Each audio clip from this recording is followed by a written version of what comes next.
How's it going, everyone? My name is Clink, and welcome back to The Legend of Zelda Ocarina of Time. Today, we are doing the Biggoron sword quest. We've already woken up town with the Cuccoo, so we're just gonna do the main bulk of the trading today, so it's gonna be a lot of walking back and forth between places, and that's pretty much gonna be the whole part, because it's a pretty long quest, so... But the reward will be very much worth it, so that we can have the Biggoron sword for every single adult dungeon. It's gonna be great. So, the first up is this blue Cuccoo that we gotta give to Cojiro, or is the Cuckoo's name Cojiro? I don't remember. But he's over in the Lost Wood. So that is our goal first. Which is not too bad. Now that we have Epona, getting across Hyrule Field takes almost no time at all. It's pretty great. Gotta love having Epona. It's just very pleasant wandering around Hyrule Field on her back, so it's a lot of fun. We'll just make a stop here. You can stop right in front of the entrance to Kokiri Forest, but I don't know, I don't like having to fiddle with this corridor here. I'd rather just walk it.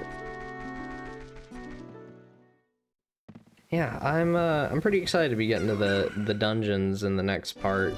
I love the Forest Temple. I don't know anyone that doesn't love it, honestly.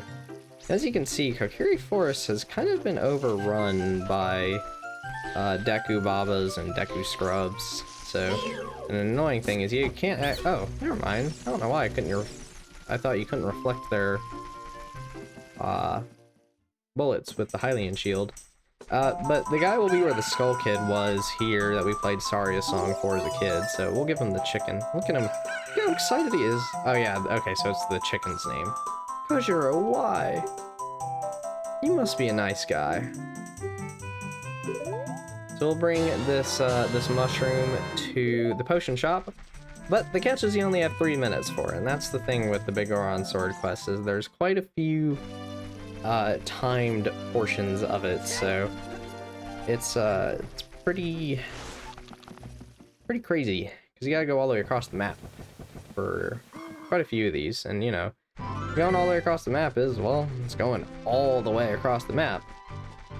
At the very least, though, Ocarina of Time's map is a very nice, reasonable size. It's not too large, but it's also not too small. So it's quite nice to get around the map and get stuff done. If it becomes nighttime, I'm gonna need to probably play the Sun Song in Kakariko, because I think the shop's only open during the day. What I want to do is go ahead and have Epona looped around this tree, just so we have an easier time getting out of here. Just to make it a little bit easier, because I think we go straight back to the Lost Woods, we get the saw, we take the saw to Gerudo Valley, and right, I need to play the Sun Song. I'm trying to remember what you do after the saw. I want to say that just is the Biggoron, like the broken Biggoron sword. Yeah, the potion shop's back here. But it's not this building. You talk to this guy and get a few things. I don't... What's this candle, actually? Oh, you can buy blue fire at the shop. Huh. What's this? Just a Poe? Okay. I never really look at the potion shop, I'll be honest. I think I said in an earlier part, I forget potions are even in Ocarina of Time. But this is where you really want to come to. I'm going ahead and... I need to speak to her first. There we go.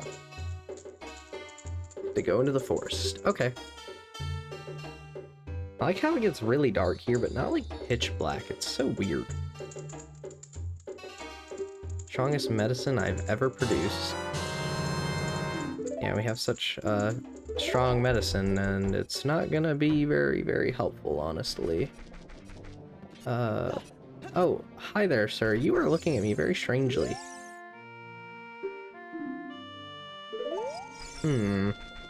Okay. So back to the Lost Woods. Yeah, I don't know, it's kind of funny. The Biggoron sword quest, it really is just a long fetch quest sequence, yet it's such a memorable quest.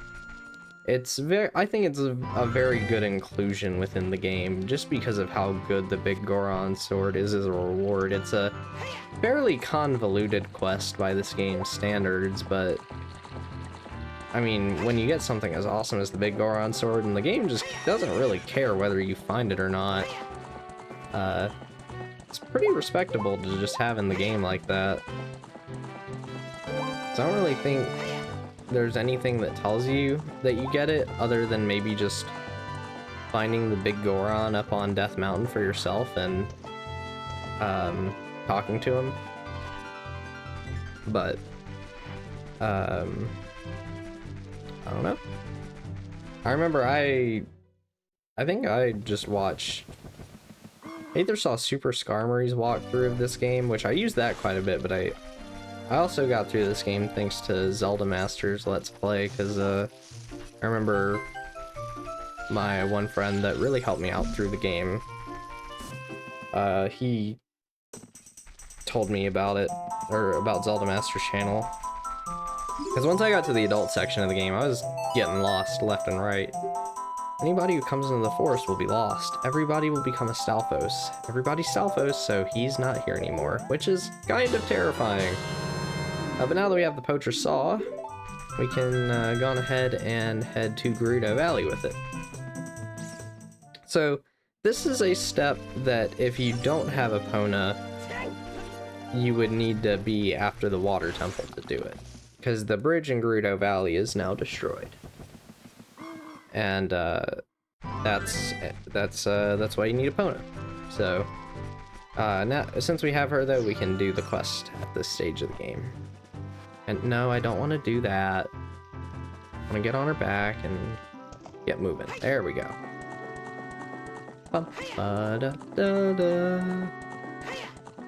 Yeah, I still remember some of the timed events taking me a good couple of tries. I don't know I'm going that way. I need to go over here. Well, actually, I'm gonna have to like go around because of the canyon part, so we'll just go down here a bit. But it's pretty manageable as long as you remember about where each area is. You can usually be done with a good 30 seconds to spare for a lot of these. Yep. I think we've now seen 3 or 4 of the different pose out in the field. Maybe, I don't know, we'll see about doing that quest. It's like, it's not my favorite quest, but it's not completely awful either. Yeah, just get ready to go! Kinda makes me think of, if you've ever played Shadow of the Colossus, like right before the very last Colossi, you have to,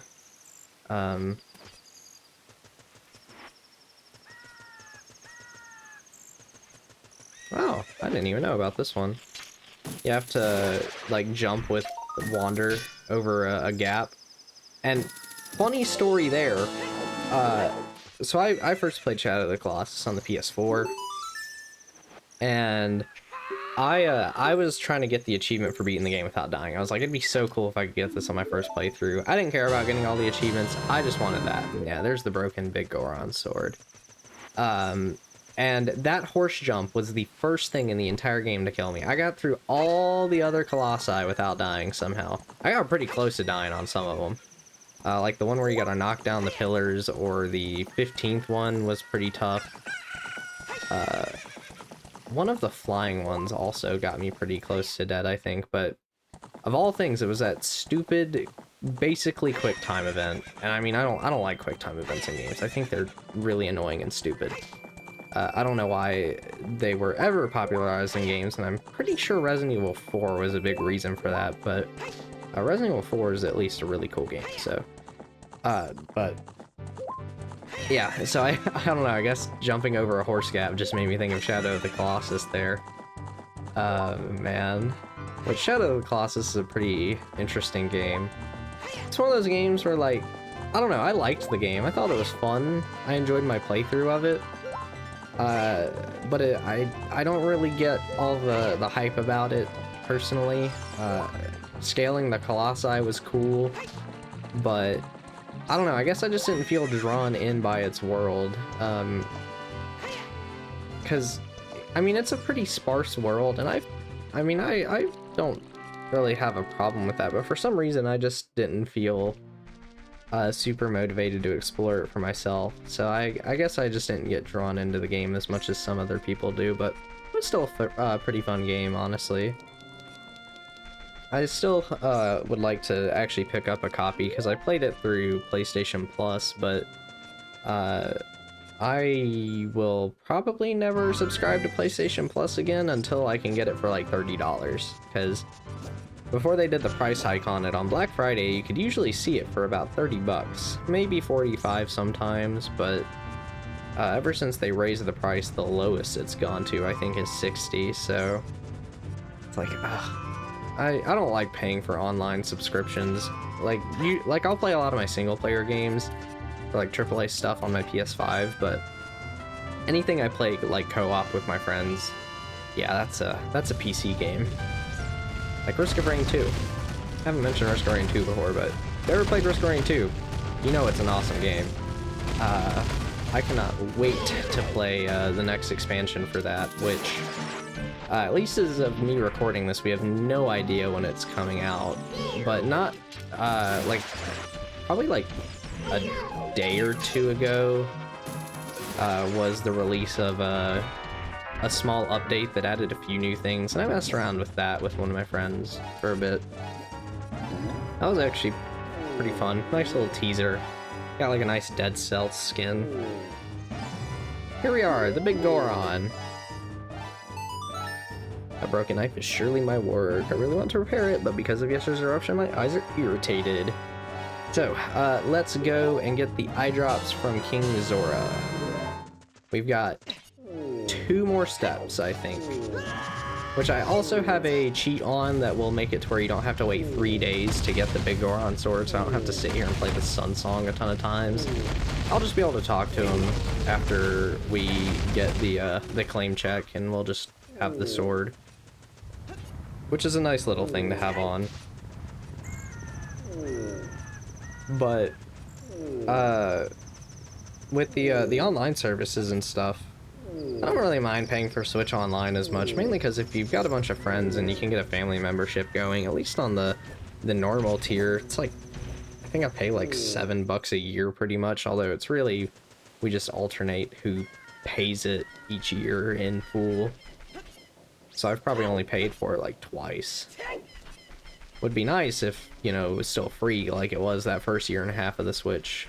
It's nice just playing Splatoon 2 and stuff for free online, but I mean, at the very least, I don't think it's a terrible service now that, even with the base subscription, you get NES, Super Nintendo, and Game Boy stuff. There we go.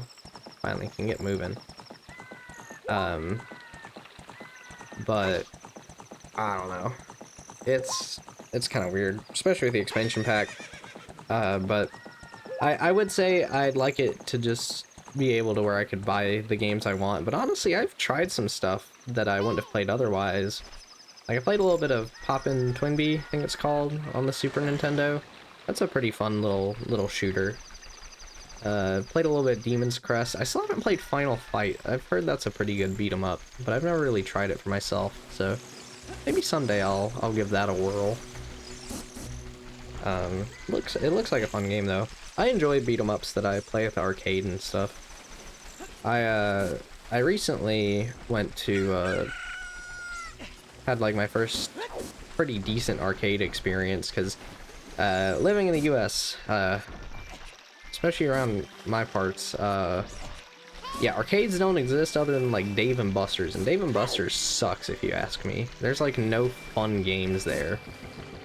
There's some. I actually really like some of the like arcade shooters, like the Halo or Jurassic Park on-rail shooters that you can play.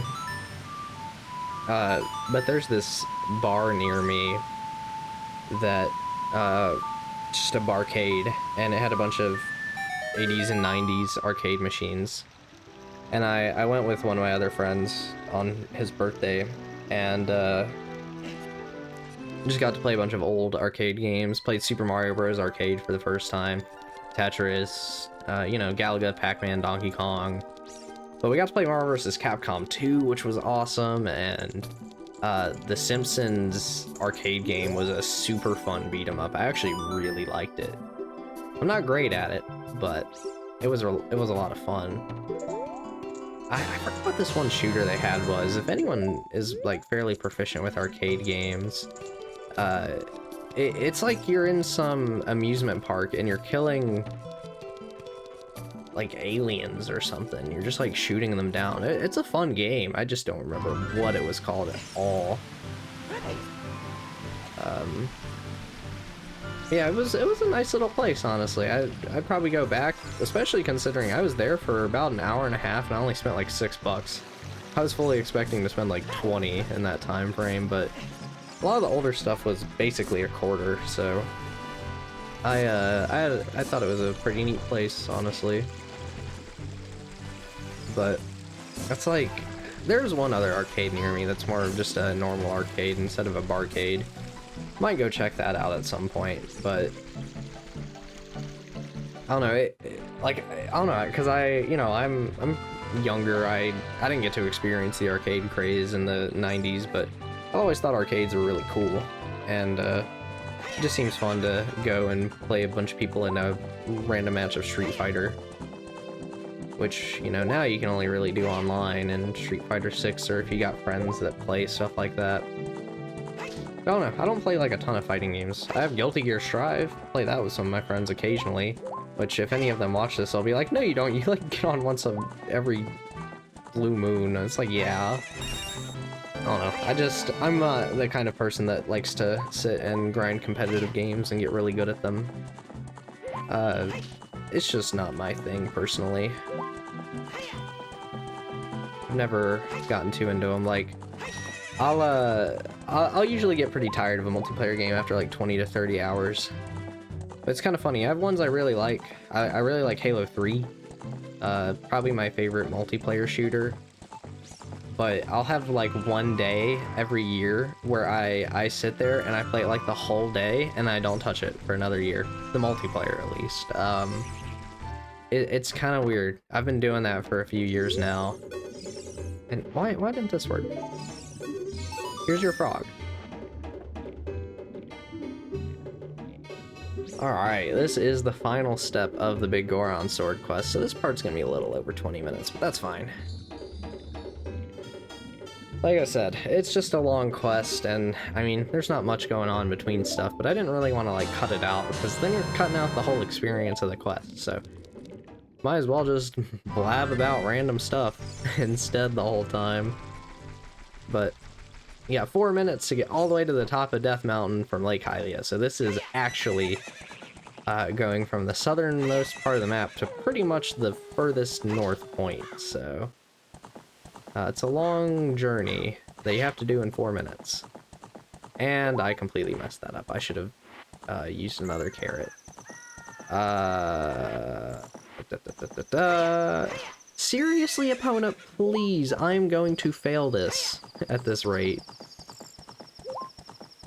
And you can't use warps, by the way. If you have the warp songs, the materials will spoil using warps, so that is a no-go. This is gonna be cutting it so close. If I didn't have the bunny hood, I'd probably just be screwed at this point. But I don't know. We'll see. I'm probably still only gonna do it with maybe 40 seconds to spare if I'm lucky.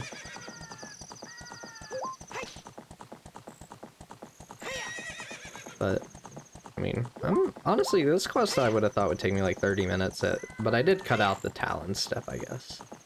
That would have probably been another 2 minutes or something. Yeah. It's gonna take probably another 2 minutes to get all the way to the top of Death Mountain. No, opponent, just let me off. There we go. I don't get it. When does it get off on the left side and when does it get off on the right side? Doesn't make sense, but Okay, climb up Death Mountain. One final time. Which, this would also probably be a good time to go get the Bolero of Fire, but it's fine.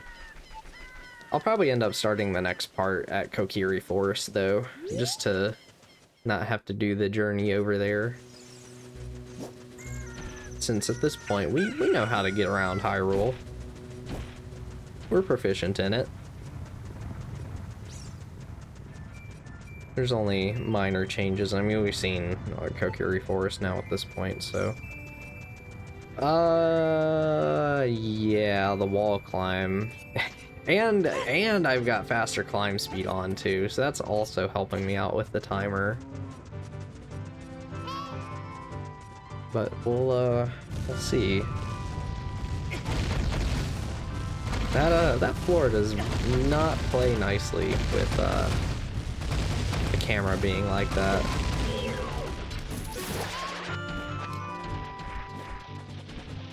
Yeah, we'll make it at least. Oh, hi there! Oh, how you doing, Mr. Tektite? These things can drop a lot of hearts if they feel like it. Okay.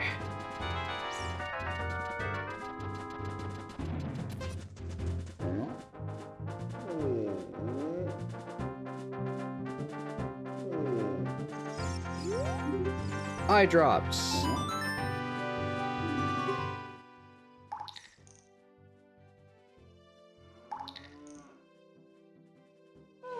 Wow. This is stimulating. It's working great. Now I can get back to my blade business. My work is very consistent. I'll give this to you so I won't forget. But guess what? Bam. It'd be really funny if I'd forgotten to turn it on, but there it is. You got the big Goron sword. There it is in the flesh. It is finally ours. And we are all good for the Forest Temple. So with that, I will see you guys next time, where we will be finally doing our first adult dungeon, or at least part of it. So I'll see you then. Bye-bye.